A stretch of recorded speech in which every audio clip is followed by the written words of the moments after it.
See, what happens in the aftermath, I'm going to cut this a little short, but is everyone comes out and starts talking to each other because they're all in the same space and they've all got the same, more or less, identity.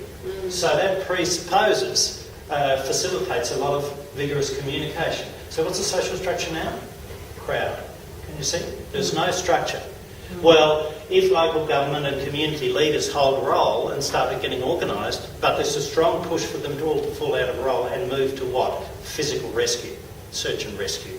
So people who ought to stay in offices and make phone calls and have meetings want to rush out and do things. And then they're de-rolling and creating additional confusion because the last remnants of social fabric are being... And so, now, this is what I call the state of fusion. Everyone's together and you've got a one-dimensional social unit, which is extremely constructive for the urgent search and rescue and gives this loss of personal distance, and the high arousal interaction then generates a huge amount of altruism and euphoria. Right? So people are very surprised to think that in the Kinglake you've got a euphoric people running around. But it's what happens, not the only thing.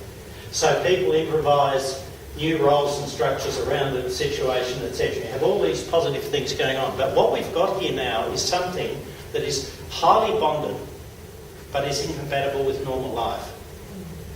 Right? And that's the problem.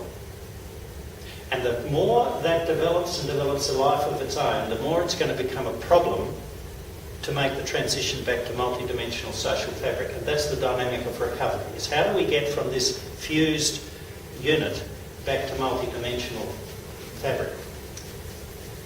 The way we manage things may aggravate this.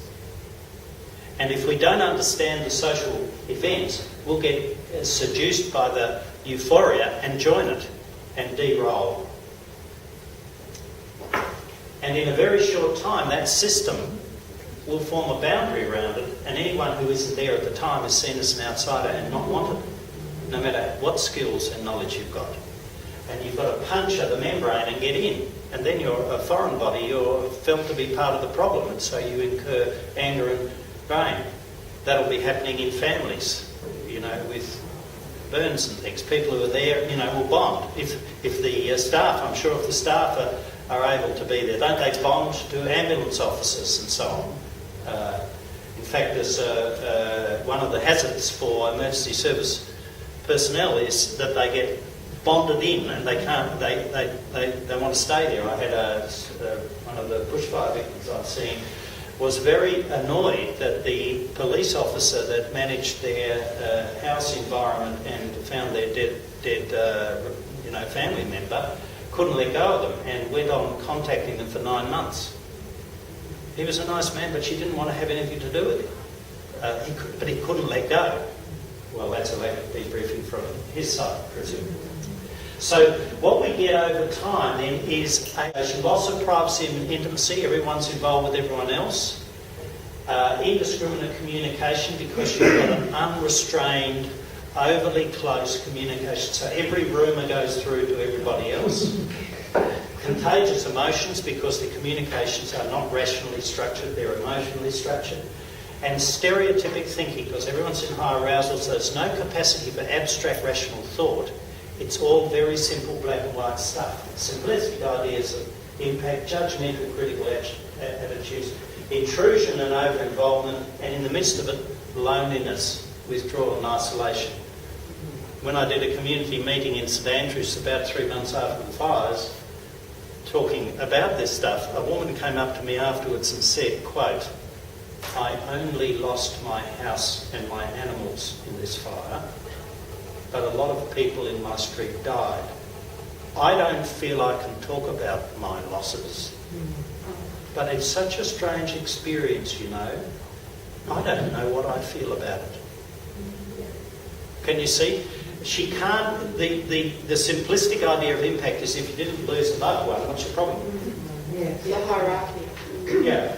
Hierarchy of loss. Yeah. And so she's shut out of the communication process, so she doesn't know how she feels. See, emotions are a social process. There's a whole literature on the social construction of emotions. Read it, because it'll inform your understanding. It'll make you aware and sensitive of various dimensions of life that are damaged in trauma. And so if she doesn't know how she feels, she hasn't even begun her recovery, has she? No wonder she can't decide whether she should rebuild or anything like that. So the capacity to recover is a product of, amongst other things, of the communication system. So, of course, these people who don't talk about what happened won't feel it and won't start processing the catastrophe in their family.